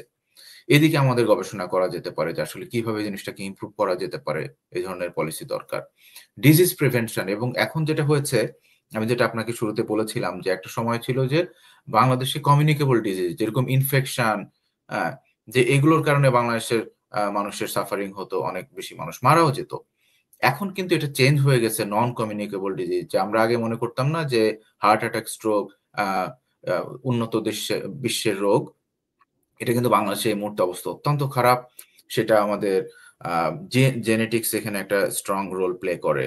তারপর আমাদের ফুড হ্যাবিট বলেন, আমাদের কালচার বলেন, আমাদের আন্ডারস্ট্যান্ডিং বলেন। তো নরমালি মানুষ কি করে যে আপনি 30 বছর বয়সে মানুষের দেখা যাচ্ছে স্ট্রোক হয়ে যাচ্ছে। হ্যাঁ, তো আসলে 30 বছর আমাদের এটা ক্রোনোলজিক্যাল এজ, আমরা বলি যে আমাদের বয়স হয়তো 30, কিন্তু আমাদের ব্লাড ভেসেলের বয়স হয়ে গেছে 90। তো আমাদের খাওয়া-দাওয়া, তারপরে আমাদের একজন গবেষক আছেন রাজীব চৌধুরী, উনি ফ্লোরিডা ইন্টারন্যাশনাল ইউনিভার্সিটির গ্লোবাল হেলথের চেয়ার, উনি অত্যন্ত ভালো গবেষক, বাংলাদেশের এগুলো নিয়ে গবেষণা করেন। উনি দেখিয়েছে যে ইন্ডিজিনাস মোড অফ স্মোকিং, বাংলাদেশে ঢাকা শহরে আপনি রাস্তায় হাঁটতে টাটতে সবাই সবথেকে কমন অ্যাভেলেবল জিনিসটা হলো যে সিগারেট, রাইট? তো এগুলো নিয়ে উনি গবেষণা করেছেন, যে উনি আইডেন্টিফাই করেছেন যে আসলে প্রবলেমটা কি। তো এখন আমাদের তো সলিউশন নিয়ে চিন্তা করতে হবে যে এগুলো আসলে কিভাবে অ্যাড্রেস করা যায়। মানুষ কখনো কেউ হেলথ চেকআপ করে না। আমার বয়স যদি 30 বছর হয়, বাংলাদেশে চিন্তাই করতে পারে না যে আসলে ডাক্তারের কাছে যাবে। সো এই জিনিসপত্রগুলো নিয়ে একটা অ্যাওয়ারনেস তৈরি করা, ফুল দেশের মানুষের হেলথ নিয়ে চিন্তা করা। ভ্যাকসিনেশন নিয়ে অনেক কাজ হয়েছে আমার মনে হয়। তারপর আমরা বেসিক রিসার্চ যেগুলো নিয়ে কথাবার্তা বলছি, এগুলো আসলে সবকিছুই এর ভিতরে আসা উচিত। তারপরে ক্লাইমেট চেঞ্জ এর কারণে আমরা দেখেছি যে বাংলাদেশের কিছু, কিছু জায়গায় অত্যন্ত শীতের সময় খুবই ঠান্ডা, আমরা যেটার জন্য রেডি না। গরমের সময় অত্যন্ত গরম, হ্যাঁ? যে মানুষের জন্য আনবিয়ারেবল, এবং আমাদের এখনো পর্যন্ত ইলেকট্রিসিটি সাপ্লাই এত স্ট্রং না যে সবাই ভালোমতো থাকতে পারে ইনডোর। তো এটা আমাদের জন্য একটা বিগ চ্যালেঞ্জ হয়ে গেছে। তো সেটাতে আমরা অ্যাডাপ্টেশনটা আমাদের কেমন হতে পারে? সাস্টেইনেবল আ ডেভেলপমেন্টটা কিভাবে হতে পারে? হ্যাঁ? যে আপনার ঢাকা শহরে দেখবেন যে এখন এটা খুবই এনকারেজিং। আমি গতবার বাংলাদেশে গিয়ে দেখেছিলাম যে ছাদে বাগান করেছে। ঢাকা শহরে তো আসলে কোনো ল্যান্ড নাই। So this is a very good initiative. তো সেটাকে আরো কিভাবে সারা বাংলাদেশে আমাদের যতটুকু জায়গা আছে না কেন, সেটাকে আমরা কিভাবে করতে পারি? যে ঢাকা শহরে পলিউশনের মাত্রা যেভাবে চলে গেছে, এটা ডেফিনিটলি একটা স্ট্রং গবেষণার বিষয়বস্তু। এটা ইমিডিয়েট আমাদের হেলথ আ আ ইমপ্যাক্ট যদি চিন্তা করা হয়, তাহলে এটা আমাদের মনে হয় যে একটা নাম্বার 1 প্রায়োরিটি, যে এটা কিভাবে কমানো যায়। তো সেটা শুধুমাত্র আপনি বায়ু পরিশোধনের প্ল্যান করলে হবে না। ঢাকাটাকে আপনি বড় করা, যে সবকিছু যে ঢাকা শহরে থাকতে হবে তা না। এই আলোচনা আমার মনে হয় যে অনেকদিন ধরে হয়ে এসেছে, যে আপনার অ্যাডমিনিস্ট্রেটিভ সেন্টার এবং আপনার business centre doesn't have to B the same. আপনি চিটাগং পোর্ট আছে, সেখানে কিছু জিনিসপত্র সরায় ফেলেন। ঢাকা থেকে আরেক জিনিসপত্র সরায় ফেলেন। এডুকেশনাল ইনস্টিটিউশন বলেন, হেলথ বলেন, সবকিছুর জন্য মানুষ ঢাকাতে আসে। এরকম করলে তো আপনি ঢাকাকে বাঁচাতে পারবেন না। সো এগুলো আমার মনে হয় যে প্রায়োরিটি আমাদের দেশের, মানে খুবই প্রেসিং নিড এই মুহূর্তে। এটা নিয়ে আমার মনে হয় গবেষণা করা উচিত। থ্যাংক আরেকটা ইউ। যেটা বলেছেন যে বলেন। হুম, হুম, যে এক্সপার্ট যারা আমরা আছি তাদেরকে কিভাবে নিতে পারেন। হুম, আসলে দেখেন, গবেষণা কিন্তু হয় বাংলাদেশের দুনিয়ার সব জায়গাতেই। মেইন জায়গাগুলো, গবেষণার জায়গাগুলো আপনার বিশ্ববিদ্যালয়গুলো, যেখানে মানুষ নলেজ ক্রিয়েট করে। নতুন নলেজ কিন্তু এখানে তৈরি হয় বিশ্ববিদ্যালয়গুলোতে। আমরা শুধুমাত্র গদবাঁধা মুখস্থ বিদ্যা দিয়ে কিন্তু বিশ্ববিদ্যালয় হয় না।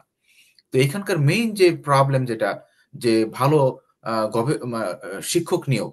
সো আমার মনে হয় এইখানে এমন একটা জিনিস আছে যে এক্সপার্ট প্যানেল যে হয়, এখানে আমরা তো এখন Zoom ওপেন। যে আমরা আ বিদেশি যারা বাংলাদেশ এক্সপার্ট আছে, তাদেরকে ইনভলভ করতে পারি। যে একটা ফ্যাকাল্টি রিক্রুটমেন্ট এর ক্ষেত্রে যে ফেয়ার যে প্রসেস আছে, সেইখানে তাদের ইনপুট নিতে পারি আমরা। তারপরে যে গ্র্যান্ট বললাম না, যে গবেষণা প্রকল্প, গবেষণা বরাদ্দ, হুম। গ্র্যান্টের যে অ্যাপ্লিকেশন হয়, সেগুলো কিন্তু ইজিলি আমরা বাংলাদেশী যারা আছি বিদেশে, তারা আমরা এগুলো হ্যাপিলি কোন টাকা পয়সা নেয়া ছাড়াই আমরা কিন্তু গ্র্যান্ট রিভিউ করে দিতে পারি। আমাদের কোন ইন্টারেস্ট নাই। আমরা চাই যে বেস্ট প্রপোজালটা যেটা বাংলাদেশের টেকসই উন্নয়নের জন্য দরকার, সেটাতে কিন্তু আমরা করব, এবং অবশ্যই তো রিসার্চ কোলাবোরেশন আছে। তারপরে অনেককে কিন্তু আপনি যদি শর্ট টার্ম, অনেকে সামারে অফ থাকেন। সামারে যদি তাদেরকে অপরচুনিটি দেয়া হয়, তারা কিন্তু সরাসরি ল্যাবরেটরি এস্টাবলিশ করা, সরাসরি তার মানুষকে ট্রেনিং করা, সায়েন্টিস্টদেরকে ট্রেনিং করা, এবং পাবলিকেশন অন্যান্য সমস্ত কিছুতে কিন্তু হেল্প করতে পারে। তো তো আমার মনে হয় যে এইগুলো জিনিসপত্র করলে বাংলাদেশ আসলে উপকৃত হবে, মানে ফরেন এক্সপার্টদের এক্সপার্টিস থেকে।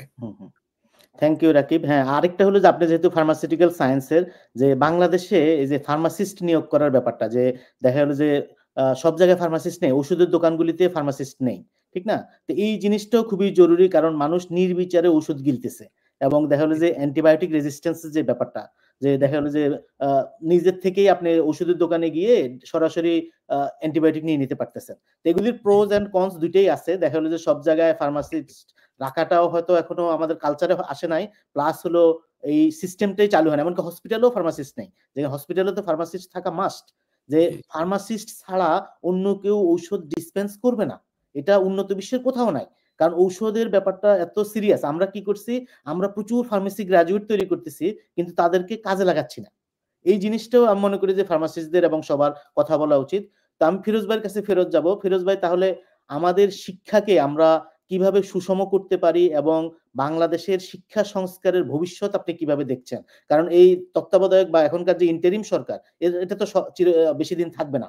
এরপরে সামনে হতে নির্বাচিত সরকার আসবে। তো বাংলাদেশের শিক্ষার মানে এই যে সংস্কার এবং মানে সামনে নির্বাচিত সরকার আসলে কতটুকু হওয়ার সম্ভাবনা আছে, নাকি দেখা গেল যে আমরা আগেরটাই টেনে নিয়ে যাব? মানে ধন্যবাদ। এবং আমি মানে নাজিম, আপনার এবং রাকিব হাসান, তার দুজনের আলোচনা থেকে অনেক অনেক কিছু ভেবেছি, জেনেছি এবং অনেক মানে যে করেছে যে নানা রকম আলোকপাত ঘটা সেটা ঘটেছে। আমার কাছে যেটা মনে হয় যে মানে মানে আমি এই আলোচনাগুলোর সাথে একমত, এবং আমার কাছে মনে হয় যে আমাদের শিক্ষার যে আলাদা আলাদা অংশের সমস্যাকে আলাদা আলাদা ভাবে চিহ্নিত করা দরকার।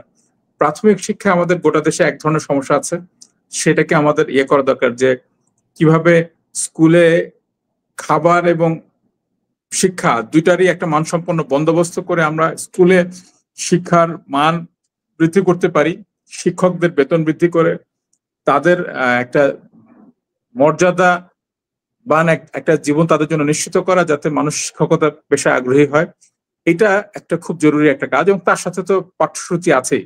আমাদের প্রাথমিক উচ্চ মাধ্যমিক পর্যায়ের পাঠ্যসূচির বিরাট পরিবর্তন করা দরকার, এবং এটা বছরের পর বছর, যেটা ওয়াহিদুদ্দিন মাহমুদ তার আলাপে বলেছেন যে খুব তাড়াহুড়ো করে কিছু কাজ তারা করেছেন, কিন্তু এটা আসলে দেশি বিদেশি গবেষকদের নিয়ে অন্তত 1-2 বছরের একটা পরিশ্রমের মধ্য দিয়ে একটা স্ট্যান্ডার্ড, মানসম্পন্ন একটা শিক্ষা পাঠ্যসূচি তৈরি হতে পারে, যেটা আমাদের দেশের নিজের ইতিহাসও বাচ্চা শিশুদের শেখাবে, আবার বিজ্ঞানের প্রয়োজনীয় অগ্রগতিগুলোকেও শিশুদের জানাবে। বিদেশ থেকে আমরা কি করতে পারি বা প্রবাসী বিজ্ঞান, এটা খুব গুরুত্বপূর্ণ প্রশ্ন। আজকে প্রযুক্তির ডেভেলপমেন্টের কারণে এই বিকাশের যুগে মানে এই যে দেশ এবং বিদেশের মানে বিভেদটা কিন্তু অনেক ব্লার, অনেক মানে মানে আমরা এই যে আলাপ করছি এখানে 3 জন 3 জায়গা থেকে আছি, তাদের ভৌগোলিক দূরত্ব বিশাল, কিন্তু প্রবাসী যারা থাকেন তাদের মধ্যে যে দেশপ্রেমের যে উপস্থিতি, সেটা খুবই মানে একটা মানে করে। মানে আগে আমরা যেহেতু কানেক্টেড ওইভাবে থাকতাম না, ফলে আমরা ভাবতাম যে তারা হয়তো দেশকে ভুলে আছে। কিন্তু বিশেষ করে এই গণঅভ্যুত্থান আসলে আমাদেরকে দেখালো যে মানে এরকম ঘটনা হয়তো একটা মুক্তিযুদ্ধের সময় ঘটেছিল, যে কিভাবে ডক্টর জাফরুল্লাহর মতো মানুষেরা ইংল্যান্ডে আমেরিকাতে তারা মানে প্রচারণা চালিয়েছেন। অধ্যাপক ইউনূস তখন বিদেশে ছিলেন, তিনি তখন কিন্তু প্রবাসে বসেও মুক্তিযুদ্ধের সপক্ষে প্রচারণা চালিয়েছিলেন। তো এই যে একটা বিশাল মানুষের জাগরণ ঘটেছিল প্রবাসের, তাদের সহযোগিতা এবং তাদের বিশেষজ্ঞ জ্ঞান, এটাও আসলে দেশের জন্য খুব জরুরি।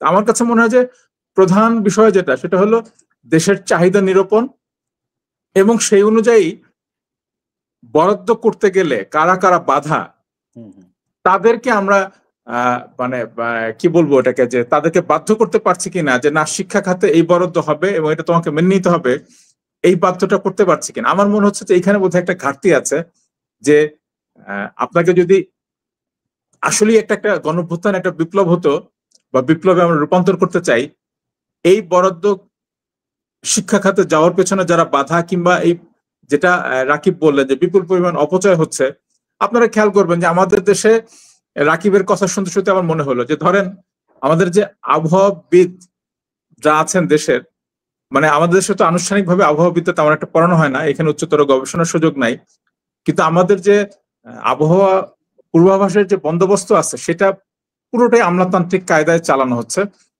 এবং সেখানে আমাদের পরিচিত একজন প্রবাসী বিশেষজ্ঞ মুস্তফা কামাল পলাশ, কানাডা প্রবাসী একজন আবহাওয়াবিদ, তার সাথে অনেক বছর ধরে এই বিষয়ে কথা বলছি এবং আলোচনা করছি যে কিভাবে সামান্য কিছু আমলাতান্ত্রিক সিদ্ধান্তের বদলালে প্রবাসী বিশেষজ্ঞদেরকে এখানে নিযুক্ত করা সম্ভব এবং দেশীয় আবহাওয়াবিদ্যার চর্চাটাকে শক্তিশালী করা সম্ভব।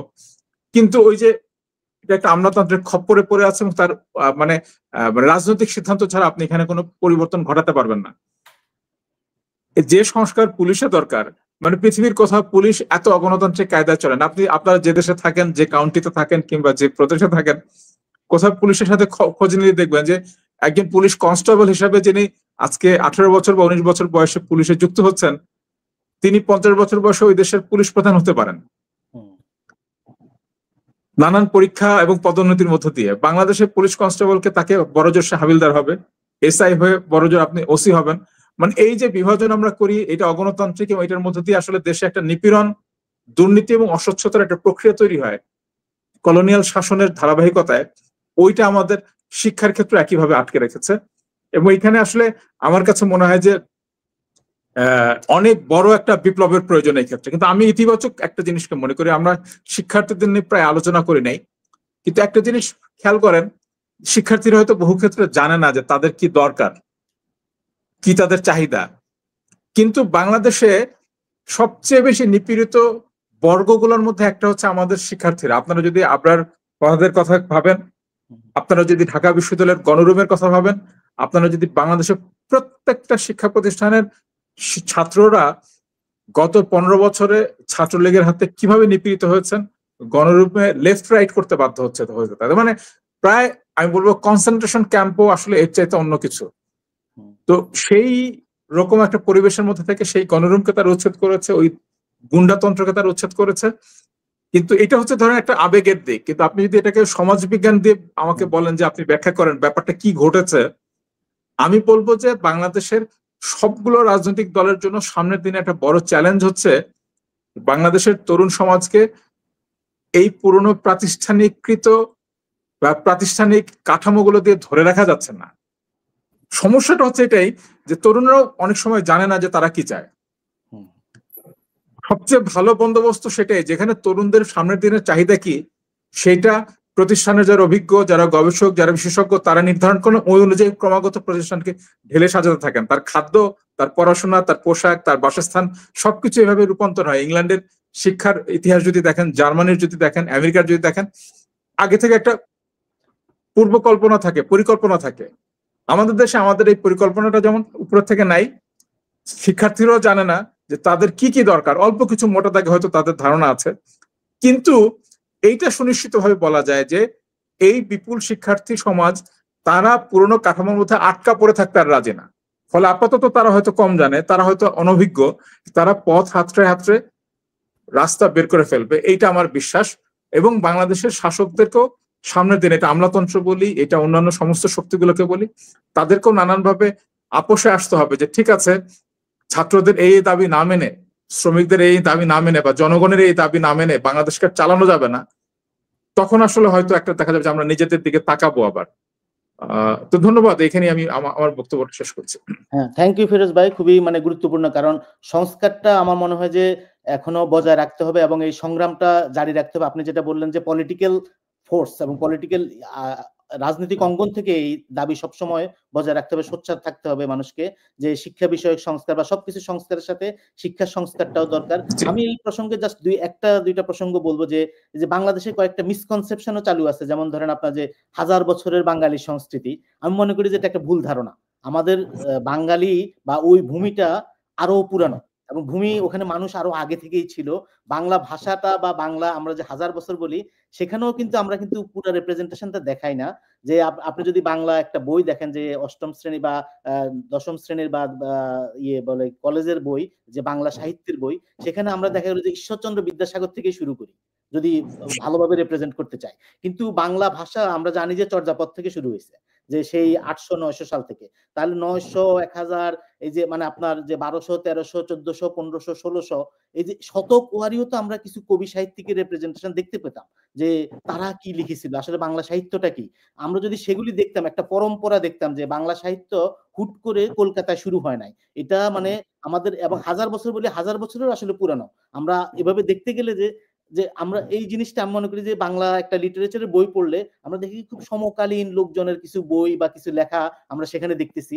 কিন্তু আমি যে এই যে আমি যেমন যদি যে বলি যে আপনাকে যে ইউসুফ জুলেখা 6-7টা নাকি কাব্য আছে বাংলা ইউসুফ জুলেখা নিয়ে। আমরা একটা সম্বন্ধে কিছু জানি না। আমি দরকার হলে বর্তমান অনুযায়ী করে লেখা হোক। তারপরে ছাত্ররা জানুক, মানুষ আপনি জানুক। যখন দশম শ্রেণীতে পড়েছেন তখন কিন্তু ইউসুফ জুলেখা থেকে একটা অংশ আপনাদের সিলেবাসে ছিল, শাহ হ্যাঁ মোহাম্মদ গরিবুল্লাহর একটা অংশ ছিল। হ্যাঁ, সেটাই মানে বলছি। কিন্তু এখন আর নাই তো, মানে যে এই যে এখন ব্যাপারগুলো নাই না। এখন মানে আপনি ধরেন যে এই যে বিষয়গুলি হচ্ছে যে আমরা বলতেছি যে আমাদের সাহিত্য বা আমাদের জিনিসটা পুরাতন ঐতিহ্য আছে, কিন্তু যখন আমরা সাহিত্য লিটারারি, কারণ আমি কেন বলতেছি এটা গুরুত্বপূর্ণ, কারণ বাংলাদেশের মানুষ টেক্সট বইটাই বেশি পড়ে।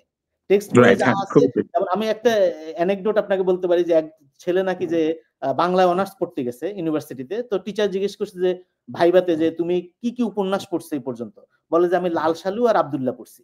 তো টিচার বলছে যে ওগুলি তো তুমি পড়ো নাই, ওগুলি তোমাকে পড়ানো হয়েছে।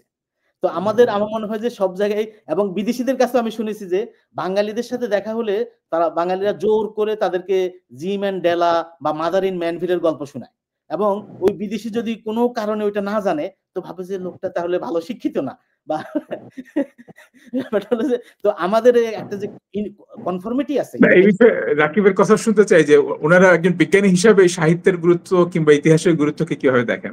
হ্যাঁ হ্যাঁ, সেটাই রাকিব বলেন আপনি। এটা খুবই ইন্টারেস্টিং। সত্যি কথা বলতে আমি যখন ছাত্র ছিলাম জাহাঙ্গীরনগর ইউনিভার্সিটিতে, আমার মনে আছে সেকেন্ড ইয়ার, না সরি, তখন ফার্স্ট ইয়ার আমার ফাইনাল পরীক্ষা চলছে। তো ওই জাহাঙ্গীরনগরের সুন্দর মুক্ত মঞ্চ আছে, ওইখানে বিভিন্ন সাংস্কৃতিক প্রোগ্রাম হয়। তো আমি ওইখানকার রেগুলার একজন দর্শক।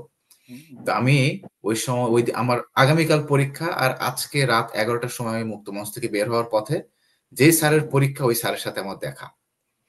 হ্যাঁ, তো উনি জানতেন না আমি আমি ভালো ছিলাম, আমাদের ক্লাসে ওই কোর্সে কোনো অসুবিধা ছিল না এবং আমি সবসময় হাইয়েস্ট মার্কসই পেয়েছি। পরে উনি আমাকে বলল যে তোমাদেরই দরকার যে আসলে সবকিছুতে একটা ইনভলভমেন্ট দরকার। আমি সেলিম আল দ্বীনের বক্তব্য শুনতে যেতাম, কেউ কখনো কারো বক্তব্য শুনে না, কিন্তু ওনার বক্তব্য আমি মন্ত্রমুগ্ধের মতো শুনতাম। একটা গ্লোবাল একটা আন্ডারস্ট্যান্ডিং দরকার।